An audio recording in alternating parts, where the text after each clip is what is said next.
Saya akan ngaji tentang betapa mudahnya berbuat baik dan betapa mudahnya bersosialisasi yang jadi kebutuhan sosial masyarakat. Kemudian di saat yang sama sebagai kebaikan menurut Islam. Ini saya baca kitab yang sangat otoritatif, yaitu kitab Sahih Muslim, di mana kita tahu dalam Islam pegangan ahli sunnah wal jamaah, juga pegangan ulama seluruh dunia adalah Al-Kutubus Sittah, kitab 6 diantaranya yang hadis Bukhari Muslim. Di sini ketika Nabi ditanya tentang beberapa kebaikan, yaitu dari pertanyaan ayul a'mali afdol, amal apa yang terbaik, di antaranya Nabi menyebut sekian: iman billah, iman kepada Allah Ta'ala. Kemudian ini yang penting dilakukan semua pemimpin, oleh bupati, oleh wakil bupati, oleh seluruh pemimpin, baik struktural maupun kultural, maupun pemimpin kecil, yaitu di keluarga. Yaitu Nabi ngendikan di antara misi Islam adalah memerdekakan budak. Kemudian ada yang lagi tanya lagi, fa'illam af'al.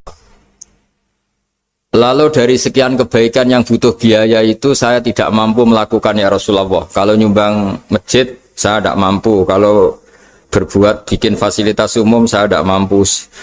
Ada yang sekian pertanyaan dari sahabat, kalau misalnya kebaikan yang butuh biaya kami tidak mampu, termasuk di sini disebutkan kemampuan berhaji, kemampuan zakat, kemampuan sedekah. Kalau semua itu kami tidak mampu ya Rasulullah. Kata Nabi, tu'inu shani'an aw tasna'u li akhraq. Ini di Sahih Muslim di bab iman dengan judul Babu bayani kaunil iman billah afdalal a'mal. Kalau saya tidak mampu semua melakukan itu ya Rasulullah, yaitu melakukan kebaikan yang butuh biaya, kayak bangun masjid, bangun jalan, bangun fasilitas-fasilitas publik. Tu'inu shani'an aw tasna'u li akhraq. Tu'inu nulungi sira shani'an ing wong sing ahli sun'ah, ahli kreatif, atau ahli, kalau orang sekarang itu bilang dia pekerja. Dia pekerja rumahan atau production house atau apa saja. Aw tasna'u li akhraq. Atau kamu membantu orang yang tidak punya pekerjaan. Terus sahabat masih tanya, aro'aita indo'iftu an ba'dil amal. Kalau semua kebaikan aktif saya tidak mampu melakukan ya Rasulullah, kebaikan menolong orang lain, kebaikan yang bersifat aktif. Jawabnya Nabi, dan ini pegangan saya, pegangan kita semua, panduan dari Rasulullah SAW, Nabi ngendikan, takufu syarroka anin nas fa innaha sodakotun minka ala nafsik. Ya, saya ulang lagi, takufu syarroka anin nas fa innaha sodakotun minka ala nafsik. Kamu dalam berislam cukup menjaga supaya kejelekan kamu tidak punya imbas pada orang lain. Ya, ini penting dalam Islam. Jadi kalau tidak bisa berbuat baik, potensi keburukan kita jangan sampai menimpa orang lain. Keburukan itu bisa kejahatan kriminal, bisa kejahatan pidana atau merugikan orang lain, atau kejahatan yang tidak sampai kriminal tapi mengganggu orang lain. Misalnya contoh gampang ini, saya sumpek-sumpeknya sendiri ingin jalan-jalan, main di teman yang di jam kerja. Ini kan sumpek-sumpeknya saya sendiri ingin hiburan, terus wisata atau dolan ke teman yang sebetulnya saat itu dia mungkin ngaji atau kerja atau harus memenuhi kewajiban cari nafkah. Gara-gara nemuin saya, akhirnya dia dikomplain sama majikannya, atau gara-gara nemuin saya, dia akhirnya tidak ngaji sama santrinya, atau gara-gara nemuin saya, dia terganggu aktivitasnya. Itu juga tidak boleh, karena berarti keburukan kita punya akibat pada orang lain. Jadi kaidah dalam Islam itu kalau tidak berbuat baik, potensi keburukan kita ini jangan sampai menimpa orang lain. Sehingga di sini Islam menyarankan uzlah. Uzlah itu nyepi. Jadi misalnya kita baru penat, baru bawaannya itu emosi, baru gak suka kumpul orang, itu ya sebaiknya jangan jalan-jalan, karena di antara kebaikan Islam itu tabassum, senyum, atau talqatu wajhin, ceria. Tapi karena kita mungkin jatuh kredit, jatuh hutang, atau punya masalah keluarga, sehingga bawaan kita itu emosi. Nah, dalam seperti ini sebaiknya uzlah, menutup diri. Sehingga kata Rasulullah SAW dalam zaman akhir, di antara kebaikan itu kamu meninggalkan manusia aktivitasnya, kemudian watadaun nas min syarrik, kamu meninggalkan manusia supaya nggak kena keburukan kamu. Jadi ada momen, ada saat di mana kita mungkin kalau ketemu orang itu bawaannya ingin sengak, ingin ngomong yang nggak enak, atau kita baru penat, itu sebaiknya uzlah saja, mengurung diri di kamar atau isolasi sendiri, karena bawaannya baru emosi. Nah, ini yang jarang dipraktekkan. Kalau sekarang malah banyak yang saat susah malah bawaannya ingin namam, ingin apa, menvonis orang lain atau ngadili orang lain. Padahal pesannya Nabi, kalau semua kebaikan aktif tidak bisa kamu lakukan itu, takuffu syarra ka'anin nas fa innaha shadaqatun minka ala nafsik. Sehingga keburukan kita, ya saya ulang lagi, keburukan kita yang ingin emosi, ingin apa, itu tidak punya akibat orang lain. Di sini kearifannya Rasulullah SAW, beliau masyhur ngendikan, layak dilqodi wa ghadban. Jangan sampai seorang hakim bikin keputusan ketika emosi, karena bawaannya orang emosi itu pasti nggak terkontrol intelektualnya, nggak terkontrol nuraninya, nggak terkontrol semua sifat baiknya. Itu kalau punya keputusan bahaya sekali. Sehingga Nabi dari awal ngendikan layak dilqodi wa ghadban, orang yang sedang emosi tinggi jangan bikin keputusan penting. Kemudian oleh ulama diteruskan juga jangan bikin keputusan penting orang yang sangat lapar, atau yang sangat kenyang, atau yang sangat ngantuk, atau yang super sibuk. Jadi hal-hal yang potensi buruk dalam mengambil keputusan itu harus ditinggalkan. Sehingga misalnya bupati atau wakil bupati kalau sedang tidak nyaman dengan suasana apa, nggak boleh rapat kemudian memutuskan keputusan penting. Begitu juga kiai dan semuanya. Nah, ini yang supaya otoritatif. Kenapa saya bawa kitab itu logikanya jelas ya. Kita sebagai dai, sebagai ustadz, atau sebagai mubalek, atau sebagai siapa saja, yang ingin kita wariskan ke umat Rasulullah adalah dawuh-dawuhnya Nabi. Dan kalau kita ngaji tidak pakai kitab, itu sebenarnya umat kita jejali dengan pikiran kita, dengan ide kita. Jangan-jangan ide kita, pikiran kita ini tidak mewarisi pikiran Islam, tapi pikiran kita atau emosi kita. Tapi kalau kita baca kitab, artinya umat ini berhak mendapat apa yang diteladankan dan disabdakan oleh Rasulullah SAW. Tapi kalau kita, itu pasti inginnya itu kita. Misalnya kita Bupati Banyuwangi, mungkin kita akan cerita Banyuwangi dengan asik. Tapi bagi daerah lain, apa urgensinya bagi saya? Begitu juga kalau kita kiai, mungkin kita akan cerita fadilnya kiai. Tapi bagi orang lain yang keutamaannya jadi pekerja, jadi satpam, jadi guru, jadi pegawai negeri yang adil. Sehingga subjektivitas kita ini akan tinggi. Tapi kalau kita sebagai kiai baca hadis, maka umat ini mendapatkan panduan dari Rasulullah SAW. Nah, dari sekian panduan itu, kata Nabi, jika Anda tidak bisa berbuat kebaikan aktif, maka kebaikan yang harus Anda lakukan adalah potensi kejelekan kamu jangan menimpa orang lain. Makanya saya berkali-kali bilang, saya ini termasuk kiai yang jarang main ke alumni. Karena tadi, kadang-kadang alumni itu sudah mau kerja di tempat kerjanya, atau mau janjian ngantar anaknya sekolah. Gara-gara ada saya, mungkin semua itu dibatalkan. Sehingga silaturahim itu juga harus dimanage supaya tidak mengganggu haknya orang yang kita silaturahimi. Jangan sampai silaturahim jam 9, saatnya orang kerja, kemudian dia dapat peringatan dari pabriknya gara-gara sering didolani kiainya. Itu kan jadi ribet. Atau kiai karena sering didolani terus tidak ngaji, menutupi tamu terus, itu kan jadi ribet. Apapun itu, sehingga orang itu harus berpikir perilakunya itu tidak punya akibat la doror wala diror. Jangan mengganggu dirinya, juga jangan mengganggu orang lain. Ini oleh Nabi disebut takuffu syarra ka'adin nas fa innaha shadaqatun minka ala nafsik. Sifat buruk kamu itu harus dijaga supaya tidak menimpa orang lain, dan itu berarti menjadi sedekah kamu atau amal kamu pada diri kamu sendiri. Jadi ini penting dimaklumatkan ke semua kita bahwa saat kita tidak bisa berbuat baik aktif, misalnya nggak bisa sedekah, nggak bisa menolong orang, setidaknya keburukan kita tidak menimpa orang lain. Nah, termasuk keburukan yang terselubung adalah kita punya pikiran yang menurut kita ini hebat, tapi bagi orang lain mungkin bahaya. Misalnya kita punya pikiran ingin jadi orang kaya raya yang dermawan. Itu artinya kan pikiran baik karena ingin jadi dermawan. Tapi artinya bayangkan orang lain tuh miskin semua butuh derma kamu. Mana mau orang lain kamu bayangkan miskin butuh derma kamu. Orang lain juga bayangkan dirinya kaya gak butuh derma kamu. Itu namanya kebaikan yang subjektif.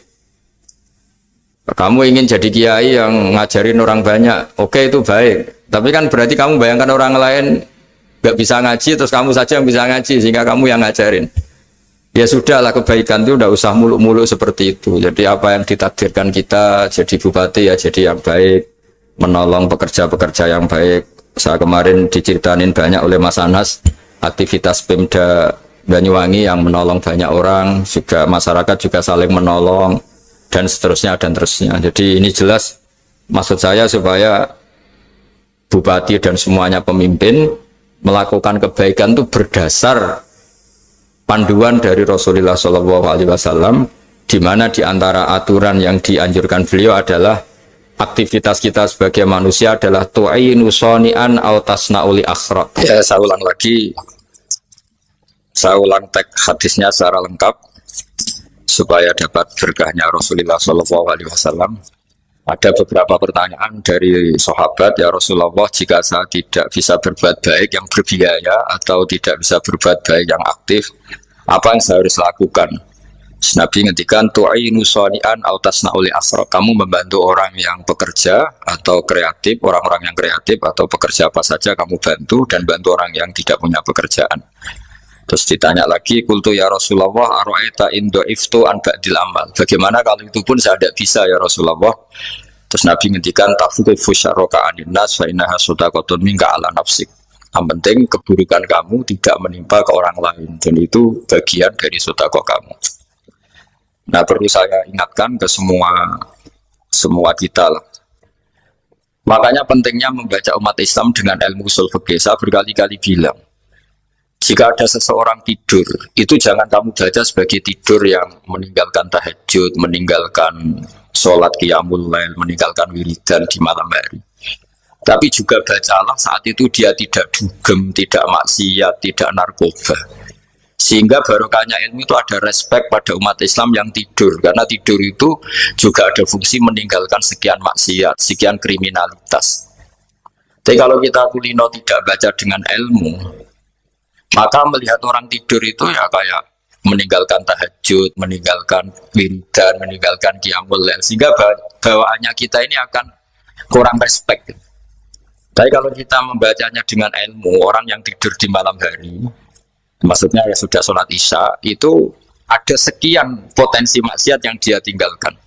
Dia tidak ngerasani orang, tidak adu-adu orang di medsos, dia tidak dugem, tidak meninggalkan. Pokoknya ada sekian kebaikan dalam saat tidur itu. Ini barokahnya ilmu. Tanpa ilmu kita tidak bisa respect seperti ini. Karena bawaannya akan, oh ini malam-malam tidak tahajud, tidak wiridan, tidak apa. Tapi kalau kita dengan ilmu, itu akan membaca dengan tidur, artinya orang tidak maksiat, tidak dugem, tidak ngerasain orang, tidak ngata-ngatain orang. Nah di sini sadaqallahul azim ketika ngendikan wa min ayatihi manamukum billaili wan nahar. Termasuk ayat Allah itu orang tidur. Maksudnya tidur yang dengan dimaknai positif tadi, bisa istirahat, bisa meninggalkan maksiat, bisa apa-apa. Nah ini di sini hebatnya Rasulullah SAW ketika beliau memandu kebaikan. Di antara kebaikan itu apa? Takufu syarroka anin nas fa innaha shadaqatun minka ala nafsik. Kamu, potensi buruk kamu atau keburukan kamu jangan sampai menimpa pada manusia, pada orang lain, dan itu bagian dari sedekah kamu. Ya, saya mohon maaf sama Bu Bupati, sama semua Pemda, sama Wakil Bupati karena saya tidak bisa lama-lama. Saya punya wadifah. Tadi ini pun sudah ngurting ngaji saya karena saya harus ikut ngaji di sini. Dan mari sama-sama berdoa. Al-Fatihah. Jadi status gambaan ini kita mantapkan dulu. Jangan ada status lain kita di depan Allah kecuali status kehambaan. Yeah. Saya punya analogi dan itu saya ulang-ulang karena di antara ciri Quran itu mengulang-ulang sesuatu yang harus jadi pegangan. Saya ulang lagi, di antara ciri Quran itu mengulang-ulang sesuatu yang jadi pegangan. Jika kita belajar ilmu fisika atau ilmu apa saja, maka kita akan bicara materi sesuai statusnya. Jadi kita harus latihan untuk iman kepada Allah. Saya tanpa mengurangi rasa hormat, saya memberi contoh begini ya. Ini jam, materinya dari besi. Ini kertas, materinya ya kertas. Tentu secara fisik, orang akan bilang jam ini lebih kuat timbang kertas. Dan itu pasti dibenarkan dari segi materi. Tapi kalau Anda beragama dan Anda tahu bahwa pengendali alam raya ini Allah Ta'ala, maka kamu akan bilang, terserah Gus Baha gitu. Bisa saja jam ini saya punya niat saya hancurkan, kertas yang lemah ini saya simpan. Sehingga jam tangan ini 5 menit lagi saya hancurkan sehingga benar-benar rusak. Sementara kertas ini saya simpan sampai bertahun-tahun awet. Nah, kira-kira seperti itulah ilmu manusia. Sesuatu yang kita sangka kuat, ternyata Allah punya rencana menghancurkan itu. Dan yang kita sangka lemah, ternyata Allah punya rencana untuk mengabadikan itu. Nah, di sini pentingnya iman, lahu maqalidus samawati wal ard. Hanya Allah yang mengendalikan semua.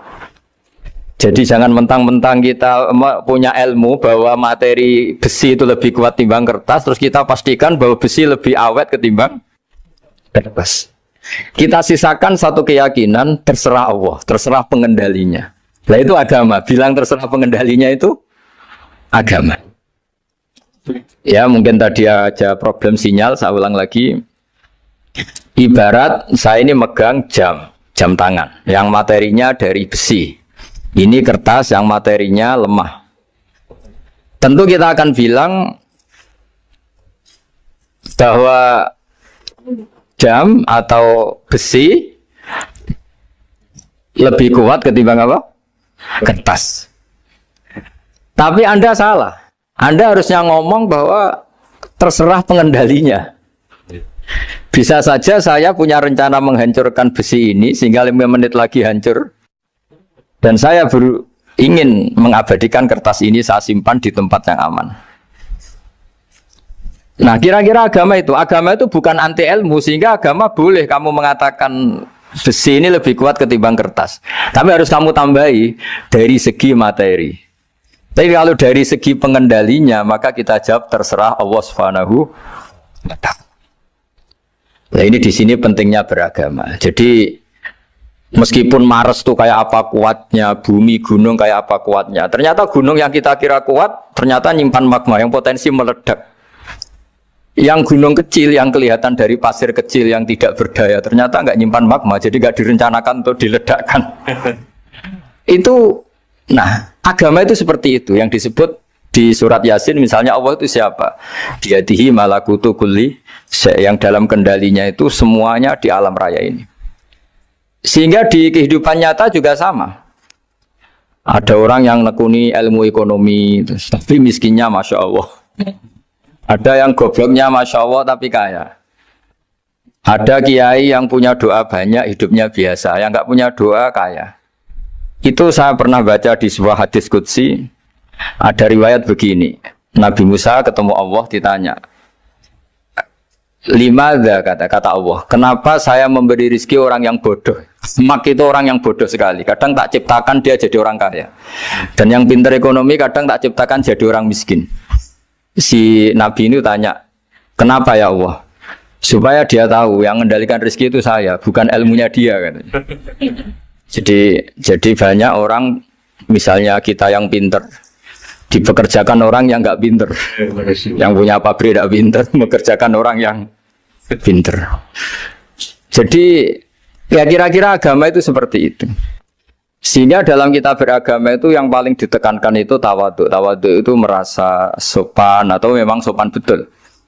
Kalau dalam Ihya disebut, sekiranya Anda tidak bisa tawadhu secara rasa, tawadhulah secara ilmu.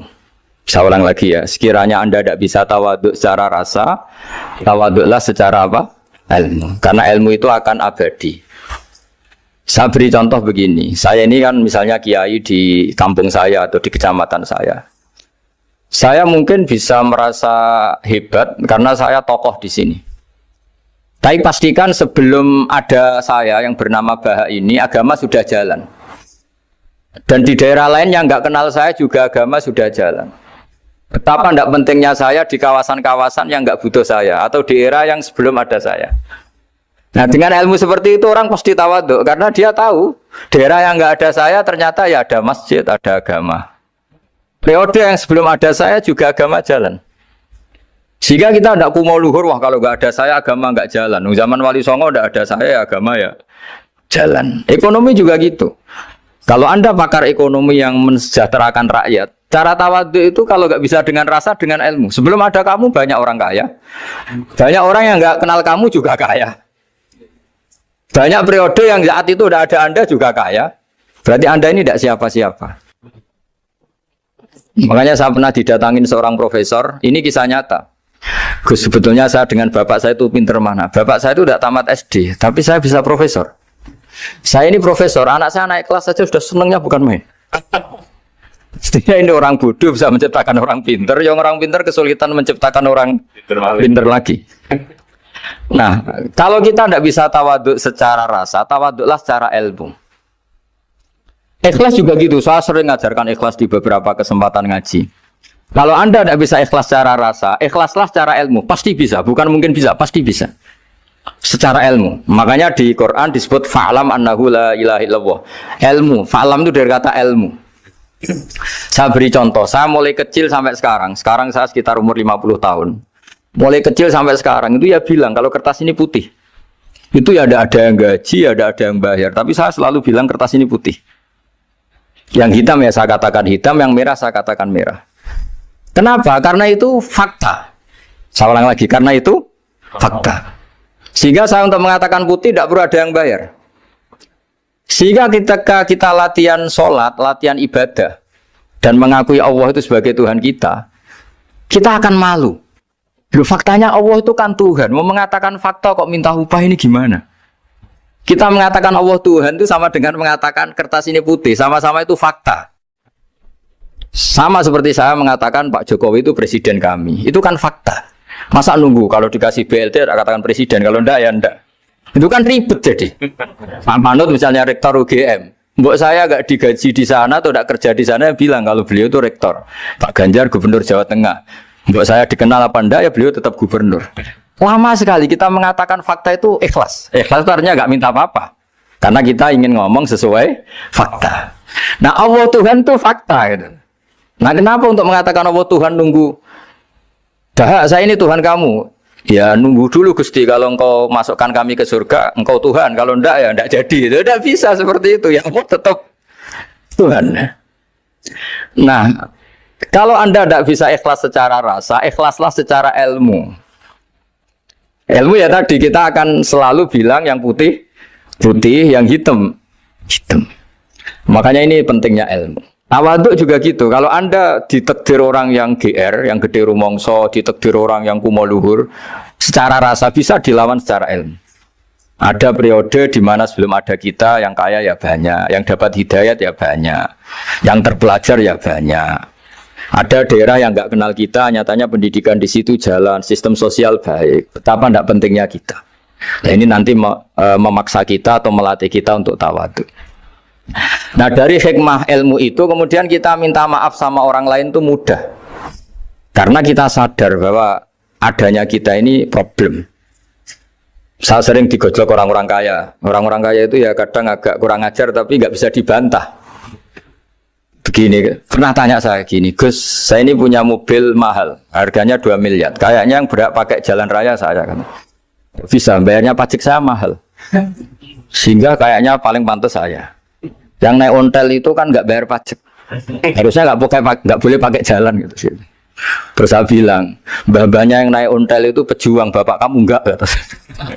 Kamu enggak warisnya kata. Artinya ada teori dalam kitab hikam itu kitab tasawuf dalam pesantren. Itu kebaikan saja di soal. Misalnya begini, kita ini bangga sebagai urip yang tertib, hidup yang tertib di kantor, di tempat-tempat pekerjaan. Tapi kalau itu semua terjadi, kalau ada kecelakaan di jalan itu nggak ada yang nolong langsung. SAR paling efektif, tim penolong paling efektif itu ya orang-orang nganggur itu. Orang-orang yang di jalan-jalan di perapatan itu kalau ada kecelakaan langsung nolong. Itu nanti ambulan itu yang kedua, ketiga, yang nolong pertama ya orang-orang yang nganggur-nganggur di jalan itu. Ada orang tersesat nolong. Maka ketika seorang sahabat tanya, ya Rasulullah, kalau engkau melarang kita jagongan di jalan itu kita tidak bisa. Tapi kata Nabi, ya silahkan saja, tapi adu hak torik, kamu di jalan itu datangkan. Apa itu? Ya kamu bisa amar ma'ruf nahi mungkar. Coba kalau di terminal, di tempat publik banyak orang yang soleh, itu nanti copet ya sungkan. Yang mau jambret ya sungkan, karena yang di situ orang-orang soleh. Nanti yang nggak sholat juga sungkan, karena yang di situ banyak yang sholat. Jadi kenyamanan orang pergi jauh di tempat-tempat sepi itu ya barokahnya orang-orang nganggur terus ngaji, wah nengkono masih rame, ada orang yang di perapatan, di pertigaan. Bayangkan kalau ini orang-orang soleh, pasti itu nyaman. Karena wilayah publik dihuni orang-orang yang soleh. Tapi orang pasti bilang itu nggak tertib. Kita inginnya hidup ya tertib di kantor atau yang suka di masjid, di masjid. Tapi kalau itu terjadi, itu nggak ada tim SAR gratis yang setiap saat kalau ada orang kecelakaan nolong. Makanya dalam makalah hikam itu paling masyhur diantaranya itu, manusia itu siapa? Manusia itu mangkanat mahasinuhu masawiyah, fakih falatakun masawihi masawiyah. Manusia itu orang yang saat baik saja ada salahnya, apalagi masalah. Jadi kalau kamu punya toko, lagi laris, dan saat laris itu Anda ngerumat keluarga Anda melakukan kebaikan pada keluarga Anda. Pasti ada toko lain yang termahjubkan, yang tersingkirkan. Makanya saya pernah diskusi sama kiai besar, guyonan sama saya. Kita kalau kiai besar sebaiknya kalau diundang di musala kecil datang apa enggak? Kata kiai yang satu, jangan datang Gus, itu jatahnya kiai kecil. Terus kata yang satu, datang Gus sebagai bukti tawaduk bahwa kita kiai besar pun mau diundang yang kecil. Akhirnya kita ini ya kadang datang kadang enggak, karena kadang kita enggak datang supaya jatah rezeki kiai kecil enggak terambil. Kadang ya mau datang supaya dikira tawaduk. Makanya kalau seorang profesor sering turba di bawah itu ya kasihan yang S1, SPDI itu kan nanti nggak jadi bintang kalau profesornya sering turun. Kalah terus itu. Jadi kadang-kadang itu orang itu harus berpikir secara ilmu, jangan rasa terus. Jadi itu ilmu. Jadi semua yang kebaikan yang kita lakukan itu secara ilmiah bisa diperdebatkan.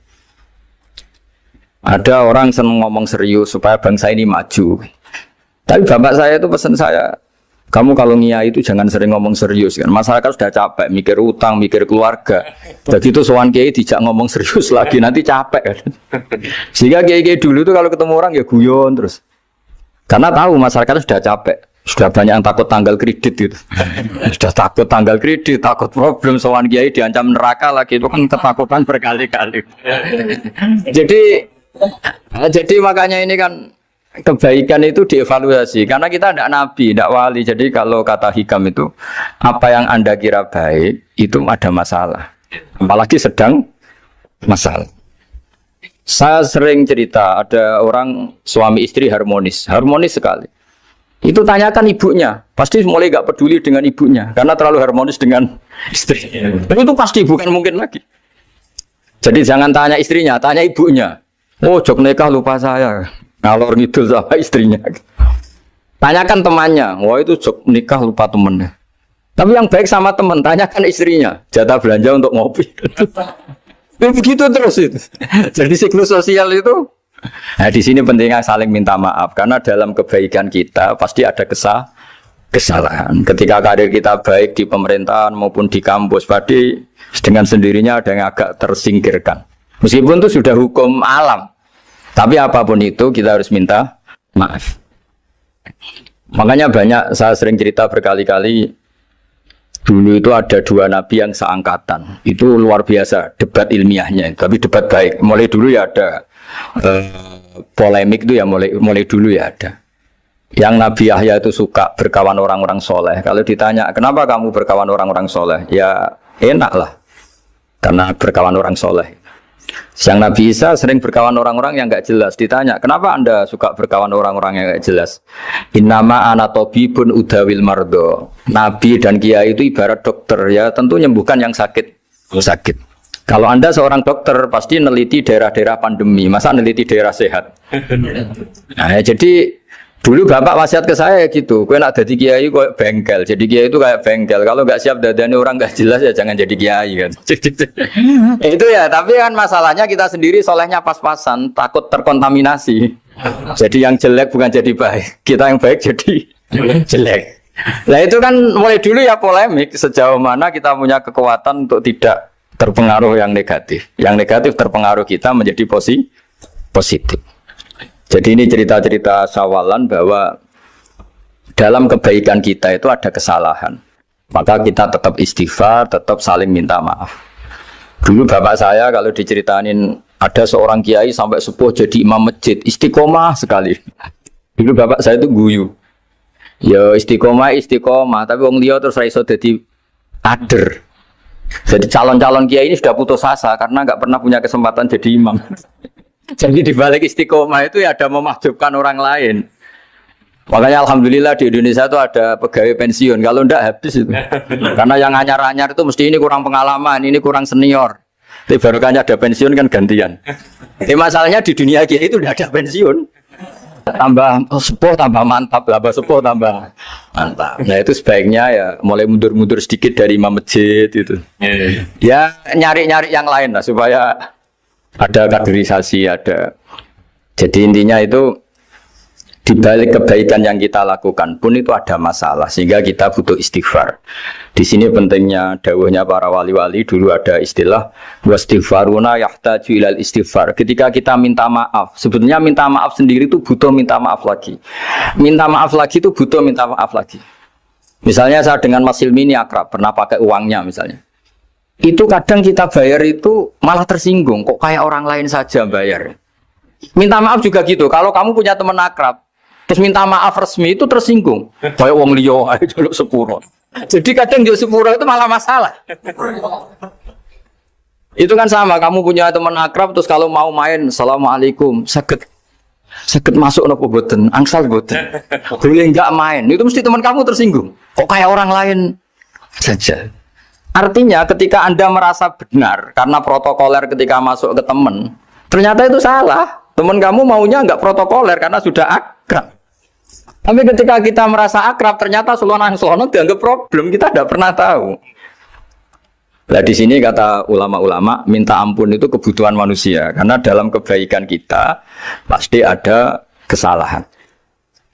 Makanya disebut wastighfaruna yahtaju ilal istighfar. Kita selalu diajari Rabbana dzalamna anfusana, ya Allah kita ini selalu mendolimi diri kita sendiri. Jadi saat kita baik pun ada unsur kesalahan. Yaitu tadi, kalau Anda jadi orang pasti ada yang termahjubkan. Kalau Anda kiai besar atau profesor atau pejabat turun ke bawah, ya kalau gubernur turun terus ya bupati gak jadi bintang. Kalau saya kiai besar misalnya turun terus ya kiai kampung itu ya kasihan. Saya pernah diundang Manakipan tidak datang itu kiai kecil bilang matur nuwun Gus gak teko. Aduh iwake gak untuk saya katanya. Barokahnya saya ada itu lucu ya matur nuwun betul. Matur nuwun Gus jenengan gak dugi jadi. Akhirnya jatah besarnya untuk saya. Nah tapi yang punya rumah komplain. Gus udah ngeratau teko PP aku wong cilik. Nah ini saya harus mendahulukan versi Soibul Bed yang punya rumah apa versi Kiai yang termahjubkan. Artinya pilihan apapun saya harus istighfar karena ada saja unsur salahnya. Ya makanya ini kan makanya ya saya minta UGM juga saya sering undang saya terus nanti dikira karena kampus besar Gus Bak mau juga keliru lagi. Kalau 1-2 kali mungkin boleh, kalau keseringan ya nggak boleh. Nanti itu dikira saya maunya hanya sama kampus besar, padahal saya sama RT ya sering datang juga. Nah ini yang terakhir saya bacakan teks otoritatif sebagaimana janji saya. Kata Rasulullah SAW di sebuah hadis. Ini terakhir nanti supaya nggak lama-lama saya juga punya wadhifah. Ada orang itu punya hutang. Hutang itu ya hutang, memang hutang. Singkat cerita, orang itu tidak bisa bayar sampai akhirat. Dan aturannya Allah, orang yang punya hutang tidak bisa bayar ini harus diaudit, harus diselesaikan di akhirat. Kalau tidak bisa diselesaikan di dunia, diselesaikan di akhirat. Walhasil akhirnya di akhirat itu ditagih dan tidak mampu bayar. Karena di akhirat sudah tidak ada kredit, tidak ada ATM, tidak ada apa saja. Terus kata Allah, solusinya kebaikan kamu dikasihkan yang ngutangi. Ternyata kebaikan dia tidak cukup juga. Bayarnya apa? Kejelekan yang ngutangin dikasihkan yang utang. Kayak apa celakanya? Kebetulan yang ngutangi salahnya banyak, ini kan repot. Tapi Allah itu tidak suka kalau ada orang mukmin yang satu saudara kemudian masuk neraka karena saudaranya ini. Kata Allah, jika ini masuk neraka berarti disebabkan komplain atau ketidakikhlasan temannya yang mukmin. Masa orang mukmin menyebabkan mukmin yang lain masuk neraka? Allah tidak ingin. Makanya diantara nikmatnya beragama itu ukhuwah, persaudaraan. Baik persaudaraan atas nama iman atau atas nama kebangsaan atau atas nama kemanusiaan. Akhirnya si yang ngutangi ini tadi, jangan dibahasakan kreditur, nanti kita kayak bank, yang ngutangin lah nanti. Ya bahasa gampangnya yang ngutangin, karena tidak semua orang ngutangnya sama bank. Sama Allah ditunjukkan satu surga yang luar biasa. Nanti tak baca teks Arabnya ya, supaya dapat berkahnya bahasa Arab. Terus saking mewahnya surga itu, si yang ngutangin tanya, ya Allah itu untuk nabi siapa? Karena semewah itu pasti untuk kelas nabi. Atau untuk wali siapa? Katanya, terus kata Allah, sabda Allah, untuk siapapun yang mampu membeli. Lalu siapa yang bisa membeli surga semewah itu? Kamu bisa. Terus, dengan apa ya Allah? Kamu mengampuni teman kamu itu. Kamu bebaskan dari utangnya. Nanti tak kasih surga itu. Terus, akhirnya sama Allah, kata orang itu, ya Allah saya bebaskan. Ya sudah, kamu berdua masuk surga. Karena Allah tidak ingin ada kasus aneh. Dua orang mukmin ini kan bersaudara. Masa bersaudara kemudian yang satu menjadi penyebab masuknya neraka karena ini tidak mau memaafkan. Artinya kalau kita syawalan itu harus benar-benar mau memaafkan, karena kalau tidak Anda menjadi penyebab teman kamu masuk neraka. Jadi kita janganlah jadi orang mukmin yang menjadi problem bagi saudara kita. Jadi makanya saya itu berharap ada wali utang saya tidak bisa bayar, karena ini masih dibela-belain Allah ini. Karena Allah nggak ikhlas kalau ada walinya masuk neraka. Jadi kalau ada wali utang kamu, itu utangin saja, doain nggak bisa nyaur, no? Nggak bisa bayar. Nanti ini akan dibela-belain Allah di akhirat. Karena wali ini nggak pantas masuk neraka. Ya, jadi kalau ada wali utang kamu mau bayar, sudah Anda tidak usah bayar, nanti di akhirat saja. Lah yang ribet kalau yang kamu utangin dia ahli neraka, kamu nagihnya disuruh masuk neraka. Nah, itu ribet itu. Sudah utang dia ahli neraka. Ya tak baca teksnya supaya ini ada di kitab Ihya halaman 197 juz 2. Status hadisnya waqala shahihul isnad, kata Imam Hakim, hadis ini shahihul isnad. Saya baca Arabnya nanti insya Allah sebagian ya supaya kelihatan teks aslinya di bab hukukul muslim. Nama Rasulullah Shallallahu Alaihi Wasallam jalisun izdhohika hatta badat sanayaku. Nabi ketika santai-santai duduk tahu-tahu tertawa sampai gigi depannya itu kelihatan. Jadi tertawa sangat sampai gigi depannya kelihatan. Yang notabene beliau sering hanya senyum, kali ini tertawa betul sampai gigi depannya kelihatan. Faqala Umaru radhiyallahu anhu ya Rasulullah bi abi anta wa ummi malladhi adhakaka. Apa yang bikin kau sampai tertawa seperti itu? Qala rajulani min ummati jasaya baina yaday rabbil izzah. Dua lelaki dari umatku sama-sama sungkeman nuntut keadilan di depan Allah. Jasaya itu sungkem, duduk bersimpuh itu kalau dalam bahasa Arab itu apa? Namanya jasiyah. Faqala ahaduhuma ya rabbi khudli madlamati min hadza. Faqala wa rudda ala akhika madlamata. Qala ya rabbi lam yabqali min hasanati syai'un. Faqala wa ta'ala li talib kaifa tasna'u bi akhika wa lam yabqalahu min hasanati syai'un. Faqala ya rabbi falyahmil anni min auzari. Kalau kebaikannya dia tidak cukup, ya salah saya supaya dilimpahkan ke dia. Terus summa fadat aina Rasulillah sallallahu alaihi wasallam bil buka. Nabi di tengah-tengah cerita itu nangis. Senangis-nangisnya karena habis seneng lalu nangis karena ini kan kebaikannya sudah dikasihkan habis cukup enggak cukup. Akhirnya kejelekan yang utangin ini diberikan. Makanya kalau kamu ingin masuk surga, utangi orang-orang soleh sebanyak-banyaknya. Dan doain nggak bisa apa? Nyaur.